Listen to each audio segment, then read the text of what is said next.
Hi everyone, welcome back to my mini blog. 24th April ছিল অভয়ের birthday. আজকে সেই মিনি ব্লগটাই শেয়ার করব। সকাল থেকে তো আমি আর পুচু মিলে আমার বাড়িতে ডেকোরেশনটা স্টার্ট করে দিয়েছি। এবারে প্ল্যানটা একটু অন্যরকম ছিল। রাত্রেবেলা যখন ও মা বাবার সাথে দেখা করতে আসবে তখন ও এসে দেখবে আমার বাড়িতে ওর জন্য সুন্দর করে ডেকোরেশন করা রয়েছে।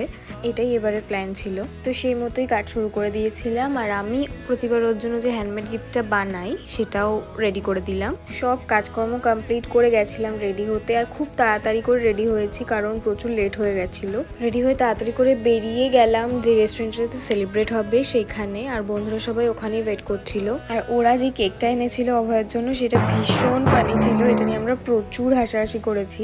যাই হোক, তো তারপর অভয় কেক কাটিং করলো। আর কেক কাটিং এর পর গিফট আনবক্সিংও করেছিল।